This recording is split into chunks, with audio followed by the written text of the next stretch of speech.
The trouble started the moment the cadets grabbed the wrong new girl at the base, because they thought she was just a shy recruit and had no idea who she really was.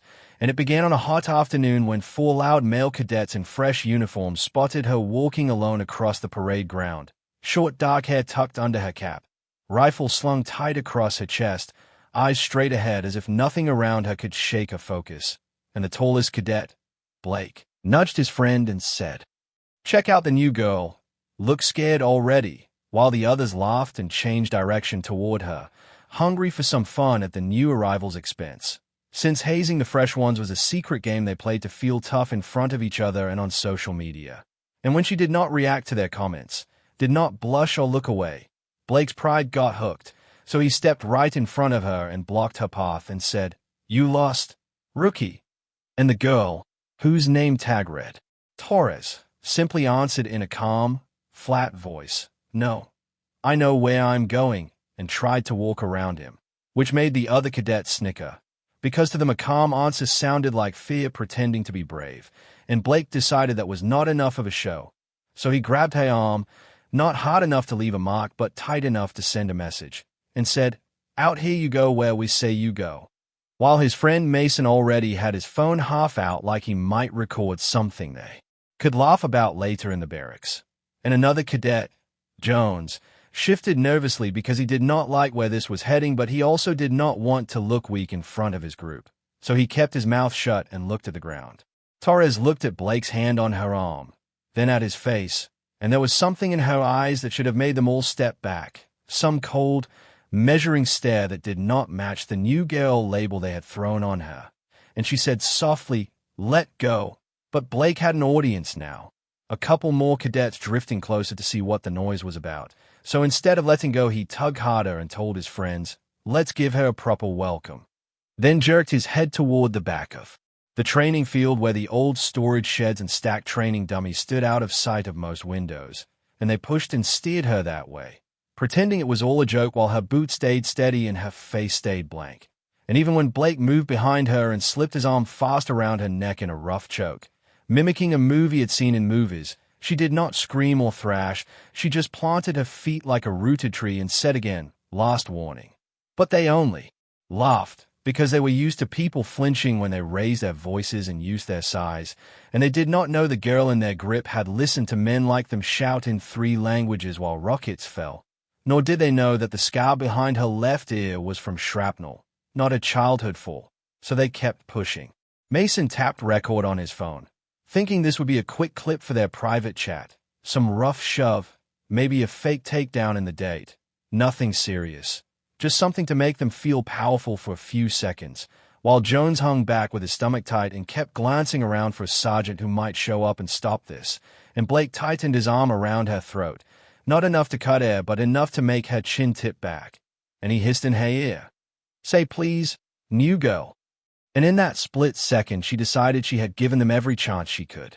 Her hands came up fast, one gripping his forearm, the other reaching behind his head, and in a blur she turned under his arm, twisted her hips, broke his balance, and sent him flying over her shoulder, his body smashing into the dirt with a heavy thud that drove the wind out of his chest.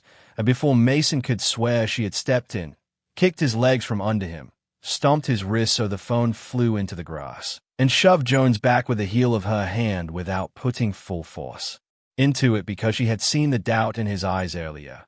And now Blake lay on the ground coughing, eyes wide, stunned more by the speed than the pain, because he had just learned that the new girl was not only not scared, she moved like the instructors in the advanced combatives course, the ones who'd seen real fights. For a heartbeat, the field went silent except for their breathing and the low hum of distant generators, and then someone shouted, "What the hell is going on back there?"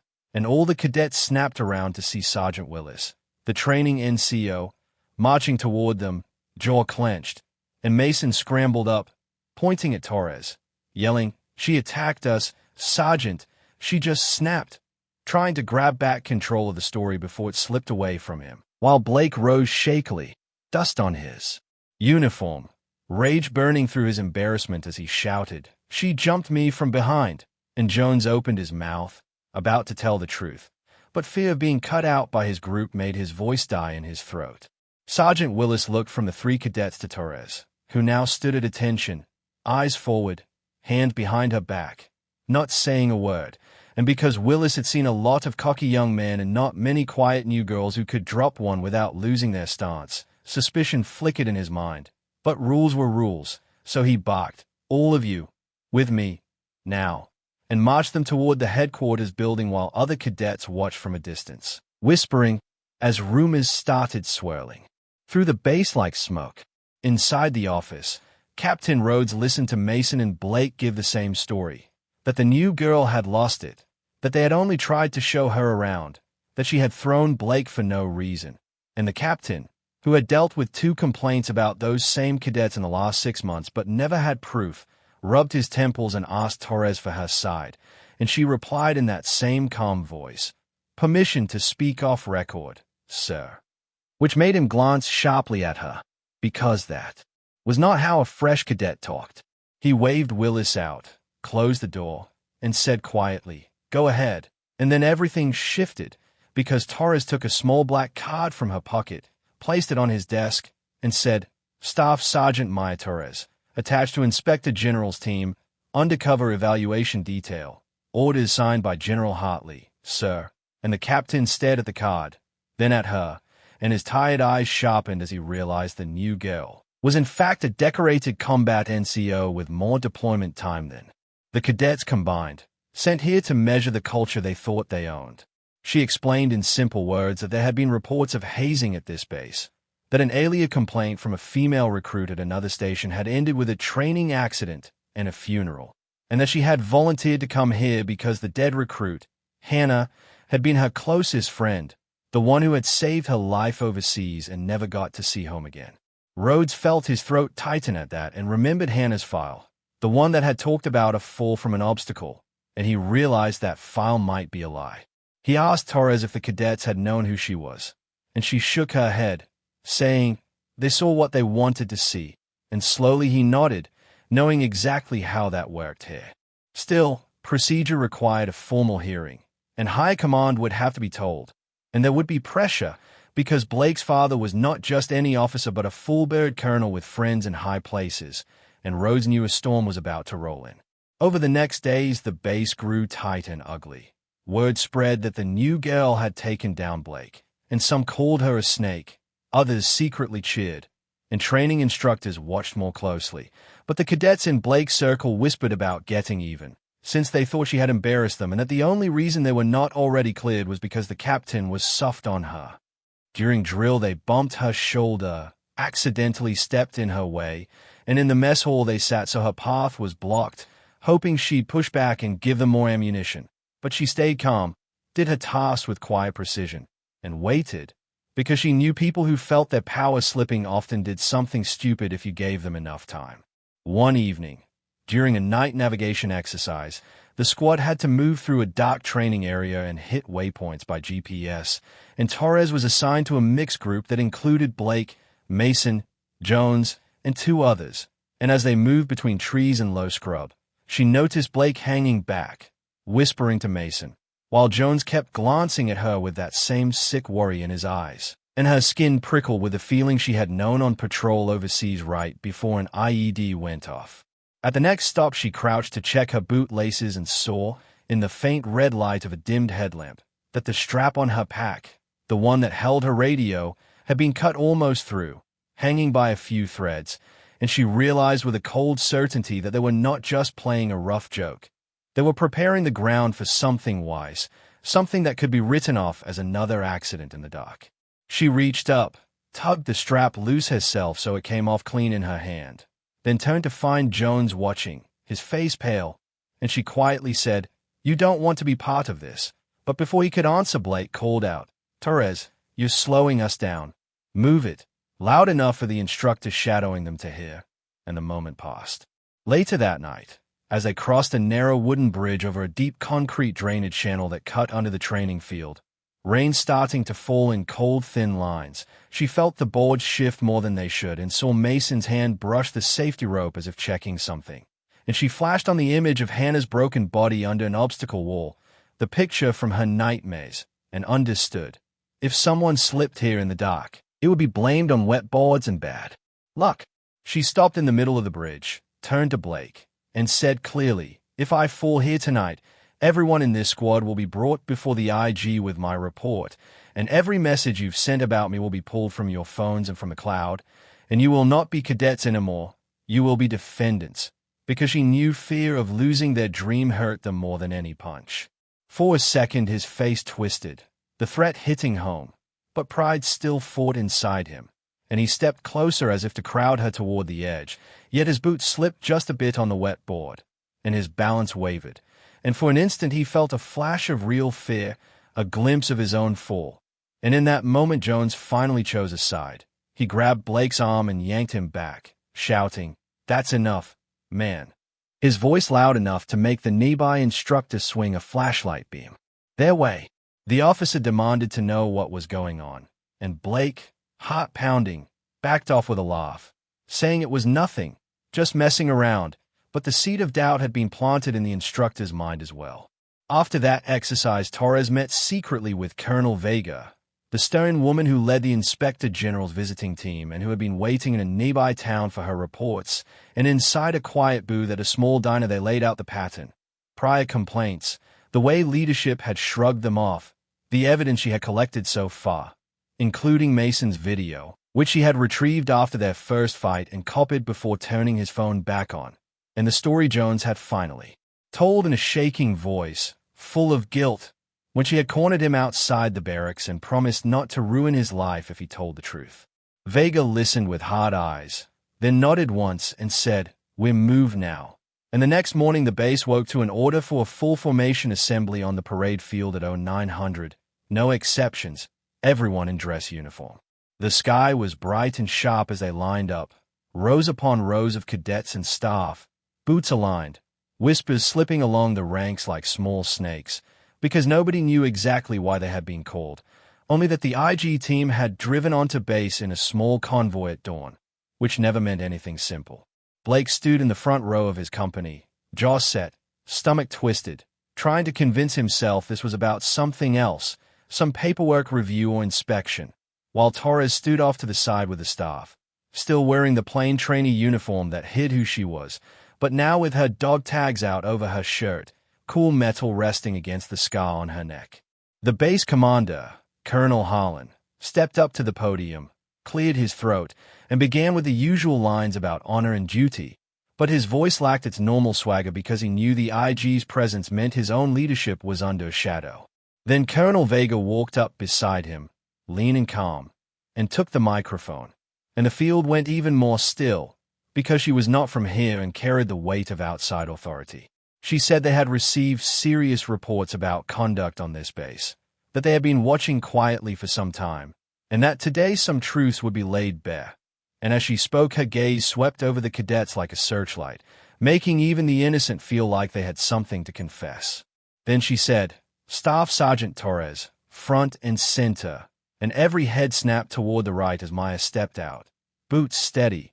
But instead of moving from the ranks of cadets, she walked from the line of staff, and in that moment Blake's face drained of color, because he realized with crushing clarity that she had never been one of them at all. She reached the front steps, saluted, and Vega returned the salute with sharp respect, then turned to the formation and said loudly enough for the farthest row to hear, "This is Staff Sergeant Maya Torres, United States Army, 3 combat tours, Bronze Star with V device, 2 Purple Hearts, former squad leader in the 3rd Ranger Battalion, and for the last few weeks, undercover evaluator of your conduct." And the shock rolled through the ranks like a physical wave. Mouths fell open, eyes bugged out, and someone in the back whispered, "Ranger," as if the word itself were a myth. Blake swayed as if hit. Mason's knees trembled. Jones stared down at his boots, ashamed and relieved all at once. Vega then played the video on a large screen set up beside the podium, not for the whole world but for everyone on that field. And there they all saw Mason's recording from the first day, the way Blake grabbed her, the choke hold, the way the others laughed, the way Maya warned him and then took him down with controlled skill, never lashing out beyond what she needed to escape. And the gasps and low curses from the watching cadets cut deeper than any lecture, because now Blake could feel the weight of his peers' disgust instead of their cheers. Vega said plainly that this was not a prank, not harmless fun, but part of a pattern that killed people like Hannah Green, whose picture now filled the screen, a smiling young soldier in uniform, gone before her time. And when Maya saw her friend's face blown up that big in front of everyone, her throat closed for a moment, but she forced herself to stand straight, because this was why she had come. Vega listed the evidence of tampered gear, whispered threats, old dismissed complaints, and finally announced that several cadets, including Blake and Mason, were being removed from the program pending formal charges, while others were being disciplined and reassigned, and that any staff who had brushed off these issues would be reviewed as well, including those who had used the words "boys will be boys" in official notes. The biggest shock, though, came when she turned to Colonel Harlan and said, "By order of higher command, you are relieved of duty pending investigation," and the whole field murmured, because they had never seen a commander removed in front of everyone. It felt like the ground shifting under their boots.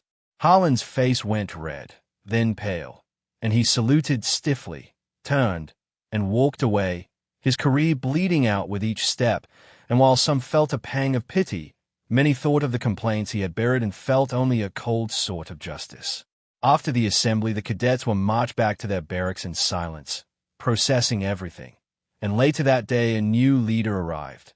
Brigadier General Naomi Hartley, a sharp-eyed woman in a crisp uniform with the calm presence of someone who had flown combat missions and sat in command rooms, and she met privately with Torres, clasping her shoulder and saying, "You did what needed to be done, even when it meant making yourself a target."